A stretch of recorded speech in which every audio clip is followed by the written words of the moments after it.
students. Today we will just learn something about the prepositions. Prepositions होता क्या है? अगर हम prepositions के बारे में जानना चाहेंगे तो सबसे पहली बात ये है कि prepositions को अगर मैं दो parts में break करूँ, if we break it into two parts, like first part will be just pre and second one is a position. मतलब किसी भी सब्जेक्ट्स के पोजीशंस के बारे में एक ऐसा वर्ड जो पहले बता दे, that word will be known as the preposition. अब देखिए दूसरे सेंस में हम ऐसा भी कह सकते हैं कि जब कोई भी सेंटेंस में से आप वेयर प्लस एक्शंस लगाएं तो वो प्लेस का नेम इंडिकेट करेगा, तो ऐसे वर्ड्स को हम लोग प्रेपोजिशंस कहेंगे. जैसे हमने कहा यहाँ पे कि आप कहाँ हैं, वेयर आर यू, आपका आंसर्स आता है. Your answer is very simple कि सर मैं क्लासरूम में हूँ, I M in the classroom. या फिर मैं आपके सामने हूँ, I M in front of you. या फिर दूसरे सेंस में आप ऐसा भी कहते हैं कि मैं दो छात्रों के बीच में हूँ, I am between two students. या फिर मैं बेंच पर हूँ, I M on the bench.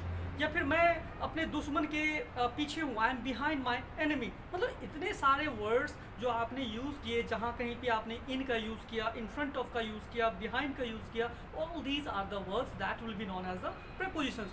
तो सबसे पहले प्रेपोजिशंस में हम लोग ये जानना चाहेंगे कि प्रेपोजिशन का यूज़ कैसे हम लोग कर सकते हैं और इसका यूज़ होता क्यों है. तो सही मायने में प्रेपोजिशंस के थ्रू हम किसी भी सेंटेंस को बहुत ही लंबा बना सकते हैं. और देखिए कैसे लंबा बना सकते हैं. I am telling you very simple examples. जैसे कि मैंने आपसे कहा कि मैं गा सकता हूँ, तो this is the simple sentence जो आपने फर्स्ट क्लासेस, इससे पहले की क्लासेस में पढ़ लिया है कि मैं गा सकता हूँ, तो आई कैन सिंग. अब मैं इसको एक ऑब्जेक्ट्स जोड़ता हूँ कि मैं एक गाना गा सकता हूँ, तो I can sing a song. Secondly इसके बाद मैं कहता हूँ कि मैं अंग्रेज़ी में गाना गा सकता हूँ, तो I can sing a song in English. फिर मैं और प्रपोजिशंस ऐड करने के लिए जाता हूँ. मैं आपके सामने अंग्रेज़ी में गाना गा सकता हूँ, तो I can sing a song in English in front of you. इसके आगे भी और अगर आप जोड़ना चाहते हैं तो देखिए जितना जोड़ना चाहें आप इसको जोड़ सकते हैं. और it's easy to make it because preposition एक ऐसा वर्ड्स है या ऐसा कनेक्टर कह सकते हैं आप कि जिसमें हमें ये सोचने की जरूरत नहीं कि इसको पहले लगाना है, बाद में लगाना है, पीछे लगाना है, आगे लगाना है. You will be able to use it very properly and you don't have any such kind of problems by making very long sentence. तो आज हम इस सेशंस में प्रेपोजिशंस के ऊपर बेटर कंट्रोल करेंगे so that we will be able to make very long sentences in our day-to-day life and we can do better in our life in English speaking. तो सबसे पहली चीज़ जो हम लेना चाहते हैं prepositions में, जैसा कि आप देख पा रहे हैं ब्लॉक्स में कि सबसे पहले हमने दो prepositions लिया है. What is these? What are these? तो सबसे पहले आप देखिए इसमें है एक तो in और दूसरा है into. in और into, इन दोनों में क्या डिफरेंस है? देखिए इन का जब कभी भी यूज़ हम तब करते हैं जब क्वाइट पोजीशन हो, शांत अवस्था हो. और जब इनटू का यूज़ करते हैं तो तब करते हैं जब वो अशांत अवस्था हो, मतलब वो गति में हो, मोशन में हो. अब आप इसको एग्जांपल्स के थ्रू अच्छे तरीके से समझ पाएंगे. जैसे कि मान लीजिए मैंने आपको सिंपली आपसे क्वेश्चंस पूछा, किस टाइप का सिचुएशंस देता हूँ. मैं आपके घर आया और घर आने के बाद मैंने आपसे पूछा, हे वेयर इज़ योर मम्मा, आपकी मम्मा कहाँ है. आपका आंसर आता है, सर मेरी मम्मा किचन में है. तो sir my mamma is in the kitchen. Already आपकी मम्मा पहले से ही किसी चीज़ के इनसाइड है, अंदर है, तो उसके लिए आपने क्या यूज़ किया, इन. चाहे उस इनसाइड वाले थिंग्स में, उस चीज़ के अंदर वो कितने भी मोशन में हो, हमें उससे मतलब नहीं है. Motion means when you are entering into something, that time हम उसको मोशन कहेंगे. तो अभी आपने आंसर्स दिया कि sir my mamma is in the kitchen. लेकिन फिर कंडीशन सेकेंड्स, मैं आपके घर में बैठा हुआ हूँ, आपके साथ हूँ और आपसे मैंने ये पूछा कि hey you where your mamma running. तो आपने कहा, अरे sir you don't know about her because she may have kept some things on gas stove, that's why she is running into the kitchen या she is going into the kitchen. तो यहाँ पे जब मम्मा आपकी किचन में जा रही है, when she is going to enter, that's why you have used over there into. तो यहाँ पे देखिए इन और इनटू का क्लियरेंस इस तरीके से आप कर सकते हैं. ऐसे कई एग्जांपल्स आप अपने डे टू डे लाइफ में ले सकते हैं. मान लीजिए देयर इज अ ग्लास, उस ग्लास में पानी है. मैंने आपसे पूछा, hey students where is the water. आपका सिंपल आंसर था, sir water is inside the glass, क्योंकि ग्लास के अंदर पहले से ही पानी है. तो आपने क्या यूज़ किया, water is in the glass. लेकिन दूसरे कंडीशंस में एक जग से मैं एक खाली ग्लास में पानी डाल रहा हूँ, I am just keeping water, तो आप इस तरीके से अगर मैं आपसे पूछता हूँ कि hey students tell me what am I doing right now, मैं अभी क्या कर रहा हूँ, तो आपका आंसर आएगा सर आप जग से ग्लास में पानी भर रहे हैं, तो you are feeling water into the glass with jug. तो यहाँ पे जो इनटू का यूज हुआ इसलिए हुआ क्योंकि water is in motion right now, it's going into the glass, तो दैट्स व्हाई आपने वहाँ यूज किया इनटू। ऐसे और एग्जांपल्स आप लीजिए, बट आप समझने की कोशिश कीजिए कि why I am just telling you the difference between the in and into. मान लीजिए कुछ बच्चे हैं ऑलरेडी तालाब के अंदर हैं, स्विमिंग कर रहे हैं, they are swimming inside the water. मैंने आपसे पूछा कि वे आर द चिल्ड्रन, बच्चे कहाँ हैं, आपने कहा sir children are in the pond, because already वो पहले से ही पानी के अंदर है। दूसरे कंडीशंस में कुछ बच्चे स्विमिंग कॉस्ट्यूम पहन करके तालाब के किनारे खड़े हैं और उसमें कूदने के मुद्रा में हैं, in the conditions of jumping. तो अगर मैं आपसे पूछा hey what are the children doing यार, आपका आंसर क्या आएगा, sir children are jumping into the water. अब इस तरीके से एक समय में आपने क्या कहा, children are in the water, और दूसरे कंडीशंस में आपने कहा children are jumping into the water. These are the difference between in and into. इसके बाद हम आगे चलते हैं, सेकेंड पैरामीटर्स लेते हैं इन और इनटू के अलावे। एक प्रेपोजिशन है हमारे पास, जैसा कि आपको स्लाइड्स में दिखा, ऑन एंड ओवर। देखिए ऑन का मतलब होता है पर, ओवर का मतलब होता है के ऊपर। इसी वर्ड से आपको थोड़ा सा डिफरेंस पता चल रहा होगा कि what exactly there is the difference between on and over. On का मतलब होता है पर, जहाँ पे टचेबल हो, जहाँ कोई ऑब्जेक्ट दूसरे ऑब्जेक्ट को टच कर रहा हो, हम वहाँ पे क्या यूज करेंगे, ऑन। मान लीजिए this is the pen, I am keeping this pen on my hand. अब मैं आपसे पूछता हूँ कि hey children where are the pen या वेयर इज द पेन। अब आपने आंसर दिया sir pen is on your hand, you know better because this pen is touching the bottom level of my hand. On the other hand, फिर मैं आपसे पूछने के लिए कोशिश करता हूँ, अब बताओ बच्चे where is the pen, तो आपने ये कहा sir pen is over your hands because it's not going to touch your hands, that's why on or over, on or over, इन दोनों में यही डिफरेंस है, if it is touching then on, if it's not touching then over। आप ऐसे examples अपने life में देखिए, जैसे अभी आप पंखे के नीचे बैठे हुए, मैंने आपसे पूछा है where is the fan, आपने कहा sir fan is over my head, fan is over my head. दूसरे कंडीशंस में अगर उस पंखे को खोल करके आपके सर पे डाल दूं, फिर मैं आपसे पूछूं hey children now tell me where is the fan, आपका आंसर क्या आएगा, sir fan is on my head, because in that second situation that fan is touching your bottom level, that's why you are using on. ऐसे कई examples हम लोग daily life में देखते हैं। कैसे एग्जाम्पल्स होते हैं आप खुद सोचिए, जैसे एक बिल्ली है कुर्सी के ऊपर है, कुर्सी पर बैठी हुई है, हम आपसे पूछते हैं hey where is the cat, आप आंसर दे दो sir cat is on the chair. और एक बिल्ली ऐसी है दौड़ते हुए आती है, कुर्सी के ऊपर से कूद करके दूसरे किनारे में चली जाती है। मैंने आपसे पूछा hey what did the cat here, हमने कहा अरे सर यू डिडंट सी, आपने नहीं देखा, cat jumped over the chair. In that situation आपने ओवर इसलिए यूज किया कि बिकॉज उसके ऊपर से वो दूसरे किनारे तक गई बिना कुर्सी के लेवल को टच किए हुए, that's why you have used over there, over. तो ये तो था ऑन और ओवर के बीच में डिफरेंशिएट। अब चलिए नेक्स्ट स्लाइड। नेक्स्ट स्लाइड्स में आपने जो दो पेयर वर्ड्स लिया प्रेपोजिशंस का, वो दो पेयर वर्ड्स है, मान लीजिए बिहाइंड और इन फ्रंट ऑफ। बिहाइंड और इन फ्रंट ऑफ की बात अगर हम करें तो बिहाइंड का मतलब होता है पीछे और इन फ्रंट ऑफ का मतलब होता है सामने।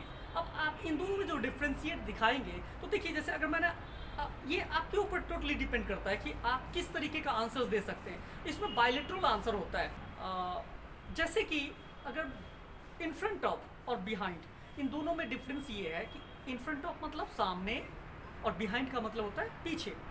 अब आप देखिए, अगर मैं आपसे पूछूं कि उस बिल्डिंग के बारे में कि मुझे बताइए कि वो बिल्डिंग कहाँ है, वेयर इज दैट बिल्डिंग, तो आपका आंसर आएगा सर बिल्डिंग आपके पीछे है। और फिर आप यही बोलना चाहोगे तो आप फिर इसी आंसर्स को दूसरे तरीके से कैसे दोगे, सर बिल्डिंग मेरे सामने है, क्योंकि सही मायने में बिल्डिंग आपके सामने है और मेरे क्या है, पीछे है। तो आप जिस तरीके से आंसर्स देना चाहते हो सामने या पीछे का, आप उसके अकॉर्डिंग इन फ्रंट ऑफ और बिहाइंड का यूज कर सकते हो। जैसे sir building is behind you या sir building is in front of me. तो these are the difference between behind and in front of. अब इसके बाद चलते हैं नेक्स्ट स्लाइड्स में। नेक्स्ट स्लाइड्स में आपने यहाँ पे देखा है कि बिटवीन और अमंग, ये जो दो वर्ड्स हैं, इन दो वर्ड्स में अब आप डिफरेंस अगर फाइंड करना चाहते हैं तो आप खुद देखिए, बिटवीन का मतलब होता है दो के बीच में, और अमंग का मतलब होता है दो से अधिक के बीच में। अगर आप इस तरीके से देखेंगे तो जहाँ भी आपको या तो काउंटिंग में दो दिख जाए या नंबर जो प्लूरलिटी कहते हैं, प्लूरल वाली बात करते हैं, प्लूरल हो जाए, तब भी आप वहाँ पे किसका यूज़ करेंगे, बिटवीन का। किस सेंस में, लेकिन काउंटिंग में दो ही आना चाहिए। जैसे अगर आपसे मैंने पूछा, hey just tell me where are you, आप हैं कहाँ पे, तो आपका आंसर आता है सर मैं अपने दो दोस्तों के बीच में हूँ। दो तो means I am between my two friends. या फिर आप कहते हो उन दो फ्रेंड्स में से दोनों का नाम लेकर के बोलना चाहते हो, तो sir I am between Mohan and Sita. तो इस तरीके से आपने दो का नाम ले लिया। अच्छा, जरूरी नहीं कि दो लिविंग बीइंग ही हो सकता है दो नॉन लिविंग थिंग्स भी हो सकता है। Sir I am between a sofa and a chair, मैं एक चेयर और सोफा के बीच में हूँ। या फिर आप ऐसा भी कह सकते हैं आई एम बिटवीन टू चेयर्स, मैं दो कुर्सियों के बीच में हूँ। या फिर एक लिविंग या एक नॉन लिविंग भी हो सकता है, sir I am between a sofa and my friend, मैं सोफा और अपने फ्रेंड्स के बीच में हूँ। तो देखिए it's totally depend upon you कि आप वहाँ पे किस तरीके से अपने आप को रिप्रेजेंट करना चाहते हैं। तो वहाँ देखना है, अगर दो है तो आपको यूज़ करना है बिटवीन, और अगर दो से ज़्यादा आपको फील हो रहा है तो at that time you will have to use the single option that is among. अब अमंग का एग्जांपल्स देखिए। अगर मैं आपसे पूछता हूँ सिंपल सा क्वेश्चन कि mister Saurabh just tell me where is the doctor, doctor कहाँ है, तो आपका कहना होगा क्या, sir doctor is among the patients, doctor रोगियों के बीच में है। दूसरे सेंस में मैं फिर आपसे पूछता हूँ कि अब आप मुझे ये बताइए कि वेयर इज द टीचर, शिक्षक कहाँ है, तो sir teacher is among the students. फिर आपसे मैं पूछता हूँ कि वेयर इज द कैप्टन, तो sir captain is among the soldiers, सिपाहियों के बीच में है। फिर मैं पूछता हूँ वेयर इज द लीडर, नेता कहाँ है, तो अब आपका आंसर आता है sir leader is among the public, जनता के बीच में है। तो मतलब जहाँ पे आप दो से ज़्यादा की क्वांटिटी की बात करते हैं उस कंडीशंस में आपको क्या यूज़ करना है, अमंग वर्ड का यूज़ करना है। तो these are the basic difference between and among. चलिए अब next session, next couple of prepositions के ऊपर चलते हैं। तो उसमें हमारे पास एक कॉमन चीज़ें हैं, जैसे एक है विद और एक है बाय। विद और बाय, विद और बाय में डिफरेंस क्या है? देखिए विद का मतलब होता है हिंदी में के साथ, और बाय का मतलब होता है के द्वारा, के जरिए। अब आप यहाँ पे विद और बाय में डिफरेंस जब फाइंड आउट करोगे तो विद का यूज़ स्मॉल ऑब्जेक्ट्स के लिए भी किया जाता है और किसी लिविंग बीइंग के लिए भी किया जाता है। तो अब आप देखिए, जैसे अगर मैं आपसे पूछता हूँ कि whom with are you going to see the Taj Mahal, या whom with are you going to watch movie, तो आपका आंसर होता है कि sir I am going to watch the movie with my friend, I am going to watch the movie with my family, या with my brother, with my sister, with my neighbour, with my grandpa, whatever. जब आपने living being का use किया तो उस समय में आपने क्या यूज़ किया, विद के साथ। दूसरी कंडीशंस में मैं इसी में बताना चाहता हूँ, कहीं कहीं हम कॉमन एरर करते हैं वाइल स्पीकिंग कि हमें लगाना चाहिए विद बट लगा देते हैं बाय। जैसे एग्जांपल्स मैं आपसे शेयर करना चाहता हूँ कि मैं कलम से लिख रहा हूँ, तो we generally speak I write by pen, but exactly it's not right. यहाँ पे आपको बोलना चाहिए आई राइट विद पेन। अगर आपसे ये बोला जाए शिक्षक छड़ी से पीट रहे हैं, teacher is beating with stick, वहाँ पे होना चाहिए विद स्टिक, ना कि बाय स्टिक। मैं साबुन से नहा रहा हूँ तो I am taking bath with soap. मैं चाकू से सब्जी काट रहा हूँ, I am cutting vegetable with knife, वहाँ पे बाय नाइफ बिल्कुल भी नहीं होगा। तो डियर स्टूडेंट्स, ये जो मैं आप लोगों को क्लियर कर रहा हूँ, just put up in your minds while speaking, don't write any more, I am just telling you that you have to speak and only to speak, not to write. Second things देखिए, bike का examples आप जब कभी भी लेने की बात करेंगे तो बाइक का मतलब क्या होता है, के द्वारा। आप मैक्सिमम इसका यूज़ आप व्हीकल्स के पहले करेंगे। जैसे कि अगर मैंने आपसे पूछा how do you go there यार, तो आपका आंसर क्या होता है, sir I go there by car, by bike, by truck, by Gramin Seva, by metro, by bicycle, all these you are using because there is everything. देखिए next couple of prepositions we are just going to take, that is what, जैसे to और from. To और from में क्या difference है, what is difference between to and from?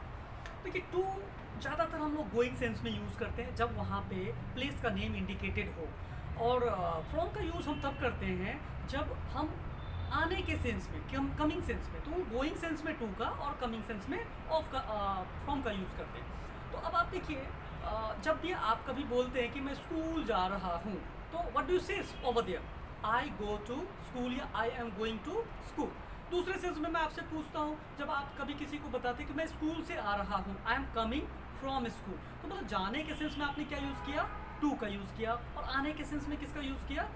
From का use किया। तो these are the difference between to and from. इससे आगे नेक्स्ट देखते हैं, कपल ऑफ प्रपोजिशंस लेते हैं हम एक और, जिसमें हमने लिखा क्या? फॉर और ऑफ। फॉर क्या होता है? फॉर का मतलब होता है के लिए, ऑफ का मतलब होता है का, के, की, कुछ इस टाइप के सेंसेस आते हैं उसमें, का, के, की का। या जहाँ एपोस्ट्रॉफी का आप लोग यूज़ करते हैं ना, तो एपोस्ट्रॉफी ना यूज़ करके आप वहाँ पे ऑफ का यूज़ कर सकते हैं। मैं एग्जांपल्स में आपको बताऊंगा। जैसे कि सबसे पहले देखिए, फॉर, आपसे कोई पूछता है कि भाई तुम कलम किसके लिए खरीद रहे हो? Whom for you are buying a pen? आपका आंसर होता है sir I am buying a pen for my sister, मैं अपनी बहन के लिए कलम खरीद रहा हूँ। या I am buying a pen for my neighbour, अपने पड़ोसी के लिए खरीद रहा हूँ। या I am buying a pen for myself, मैं खुद के लिए खरीद रहा हूँ। तो इन दैट सिचुएशन फॉर का जो एग्जैक्ट सेंस आता है वो के लिए का सेंस आता है। अब यहीं पे मैंने आपसे कहा ऑफ। ऑफ का मतलब काके की। मैंने ये भी कहा कि एपोस्ट्रॉफी के बदले आप ऑफ का यूज़ कर सकते हैं। अब आप देखिए किस टाइप का यूजेज होता है एपोस्ट्रॉफी के बदले। अगर आपसे पूछ लिया जाए किसी के बारे में, जैसे this schools peon, this schools peon is very good, इस स्कूल का चपरासी बहुत अच्छा है। अब आप इसको दूसरे तरीके से ऑफ लगा के बोलेंगे तो क्या बोलेंगे? The peon of this school is very good. अगर हम कभी बोलते हैं कि इस कुर्सी का पैर बहुत मजबूत है, तो this chairs leg is very strong, this chairs leg is very strong. और इसी में एपोस्ट्रॉफी चेयर्स नहीं लगा करके अगर मैं ये बोलना चाहता हूँ ऑफ लगा के, तो कैसे बोलूँगा? The legs of this chair is very strong. अगर हम यहीं पे और भी एग्जांपल्स ले सकते हैं, इस क्लास के छात्र बहुत ही अच्छे हैं या नेक हैं। This classes student, this classes student is very gentle. या फिर दूसरे सेंस में क्या बोलेंगे? The student of this class is very gentle. अब इसमें आप देखिए, जहाँ कहीं भी एपोस्ट्रॉफी का यूज़ हुआ उसके बदले आपने किसका यूज़ किया है?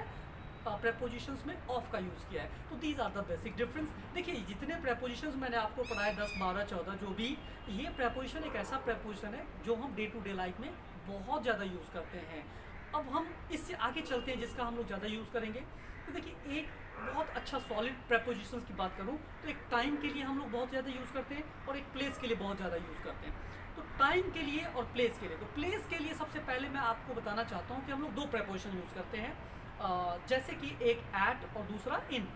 एट का यूज़ हम जब भी करेंगे that will be for the small places, और जब कभी भी इन का यूज़ करेंगे फॉर बिगर प्लेसेस। तो एट मैं आपसे पूछता हूँ, जैसे मैंने आपसे कहा कि where are you waiting for me, तुम मेरे लिए कहाँ इंतज़ार कर रहे हो? आपका आंसर क्या होगा? Sir I am waiting for you at railway station, जहाँ मैं आपको इजीली फाइंड कर सकता हूँ। I am waiting for you at post office, at bank, at jewellery shop, at police station, at my home. मतलब आप इन छोटे छोटे प्लेसेस का जो यूज़ कर रहे हो, उस प्लेसेस के पहले आपने किसका यूज़ किया है? एट का यूज़ किया है। दूसरे सेंस में अगर मैं इन के बारे में बात करूं तो इन थोड़े से बिगर प्लेसेस के लिए होता है, जैसे कि जहां पे इजीली किसी को फाइंड ना किया जा सके। आप सिंपली मेरे हिसाब से ऐसा मानो, जैसे कि एग्जांपल्स में मैं आपको बताना चाहता हूं। मैंने आपसे पूछा hey where do you live, तुम रहते कहाँ हो? आपका आंसर आएगा सर आई लिव, एक विलेज का नाम ले लो, I live in Nilauchi, that is the name of village. दूसरे सेंस में आप उससे बड़ा एक टाउन का नाम ले लो, तो वेयर डू यू लिव, तो आई live in Nangloi, that is the town. फिर इससे बड़ा थोड़ा सा प्लेस का नेम ले लो, वेयर डू यू लिव, फिर आपका आंसर आता है एक डिस्ट्रिक्ट का नाम, जैसे पंजाबी बाग, तो आई लिव इन पंजाबी बाग डिस्ट्रिक्ट। इससे ऊपर चलते एक स्टेट का नाम ले लो, इससे ऊपर स्टेट का नाम क्या हो सकता है? वेयर डू यू लिव, तो सर आई लिव इन दिल्ली। फिर इससे ऊपर एक कंट्री का नाम ले सकते हो आप, वेयर डू यू लिव, तो आपका आंसर आता है sir I live in India. अगर इससे ऊपर भी चले तो एक कॉन्टिनेंट का नाम ले लो, जैसे वेयर डू यू लिव, तो sir I live in Asia continent. मतलब आपने जब भी यूज़ किया in why there was very bigger places where you will be not able to find anyone very easily, या either nobody will able to find you very easily. That's why आपने उस bigger places के लिए क्या use किया, in का use किया, और smaller places where it's very easy to find anyone, तो आपने वहाँ पे क्या यूज़ किया, at का यूज़ किया। तो these are the basic prepositions for the places। अब इससे आगे चलते हैं, that is the last and last from my sides, it's not last according to grammar but according to me that is the last situations to handle over the prepositions। तो prepositions में एक time के लिए बहुत important role अदा करता है कि हम कहाँ पे किसका यूज़ करें। कभी कोई एट लगाता है, कभी कोई इन लगाता है, कभी इन लगाता है, कभी ऑन, कभी विद इन। तो इसमें हम कंफ्यूज रहते हैं कि कहाँ पे क्या लगाना चाहिए। तो मैं आपको बहुत ही सिंपल भाषा में बताना चाहता हूँ। सबसे पहले हम चलते हैं प्रपोजिशंस में एट के ऊपर। तो देखिए एट एक ऐसा प्रपोजिशन है, जब हम इसका टाइम के लिए यूज़ करते हैं तो एक पहला कंडीशंस है, जब फिक्स टाइम हो तब हम यूज़ करेंगे एट का। अब फिक्स टाइम कैसा होगा, जैसे अगर आपसे कोई पूछता है hey when do you get up, तो आपका आंसर होता है sir I get up at 7 AM या एट 7:30 AM। अच्छा when do you take your dinner, तो I take my dinner at 8 PM, at 9 PM। तो जो भी टाइम एक फिक्स हो, जो हमारे डे टू डे लाइफ में आता है, जैसे 4 बजे, 4:30 बजे, सुबह में 4:30 बजे, रात को 7 बजे, मतलब what ever these kind of times अगर आपके पास दिया गया है तो उस टाइम से पहले आपको फिक्स टाइम से पहले एट का यूज़ करना पड़ेगा। दूसरा एट का यूज़ ऐसा है कि जब नाइट वर्ड आता है, नाइट वर्ड मतलब रात, उससे पहले जब भी आपको लगाना है तो you have to apply over there at. जैसे अगर आपसे कोई पूछता है hey when do you watch the Nimki Mukhiya serial, तो sir I watch Nimki Mukhiya serial at night. Hey when do you take your dinner, तो sir I take dinner at night. तो मतलब नाइट वर्ड से पहले आपको यूज़ करना है, that is the at prepositions. अब इससे आगे चलते हैं टाइम को लेकर के। तो दूसरा हमारे पास सिचुएशंस है ऑन का।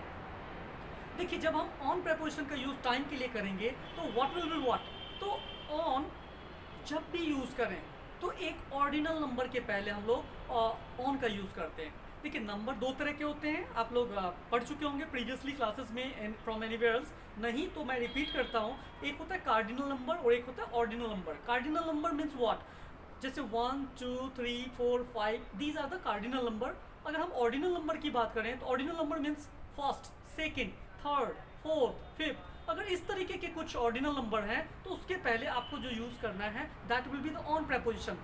आप लोग कुछ सेंटेंस पहले भी पढ़ चुके होंगे, आपने उसके ऊपर फोकस नहीं किया होगा।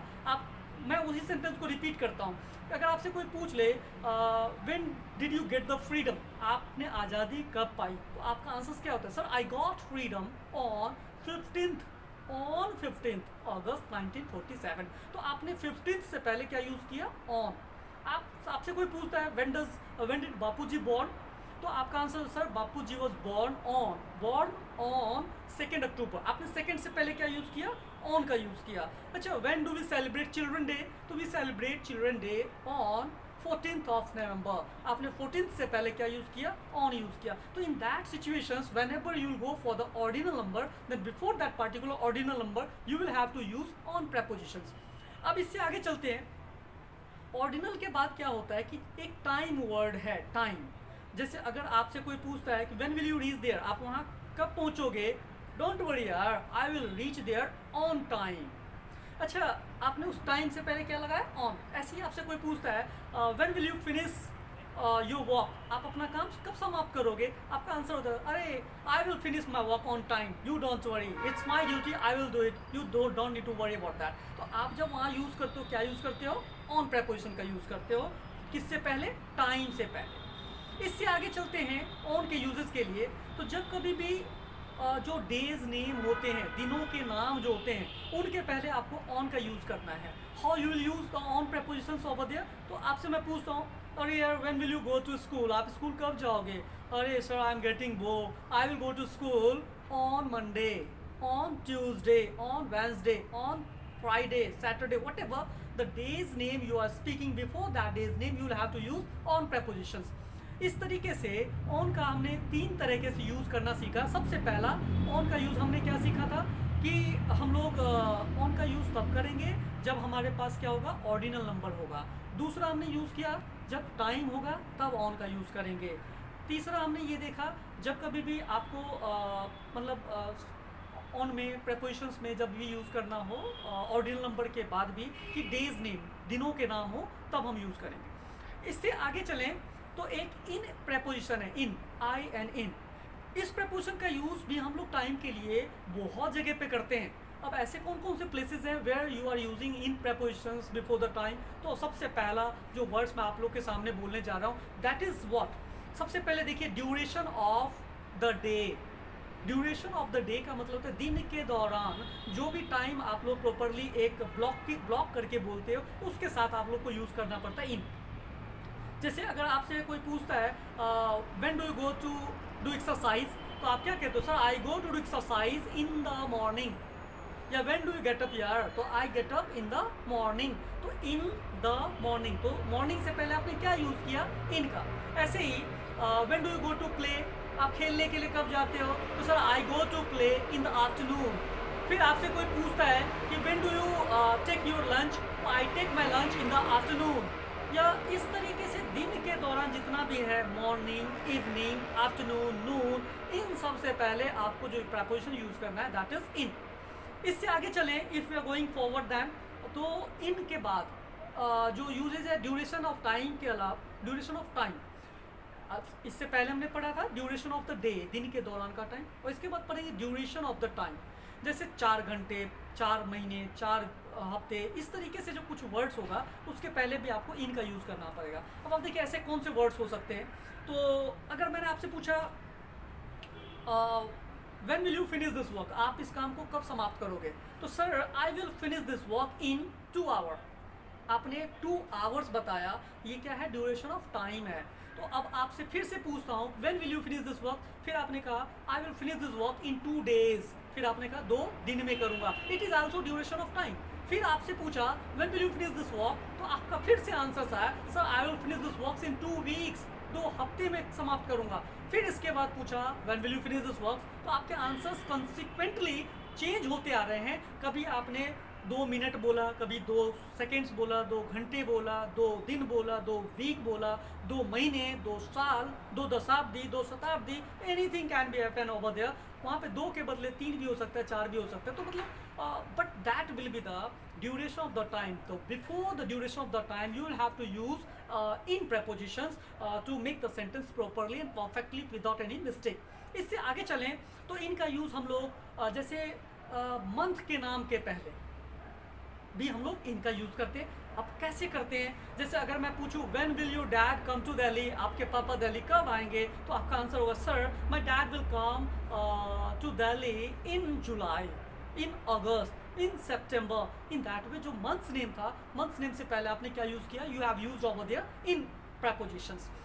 मंथ्स नेम से आगे चलिए, मंथ्स नेम से आगे जैसे अगर हमने बात करी वहाँ पे ईयर्स नेम, अगर ईयर्स नेम भी इंडिकेटेड है तो भी आपको यहाँ पे यूज़ करना है इन prepositions का टाइम बॉन्ड के लिए। जैसे आपसे अगर कोई पूछता है hey when will you complete your bachelor, आप बैचलर कब समाप्त करेंगे? When will you complete your master, when will you complete your LLB, या any questions if they are asking from your sides, you have the sufficient answers, you can say them sir I will finish my bachelor in 2022, या I will finish my LLB in 2023।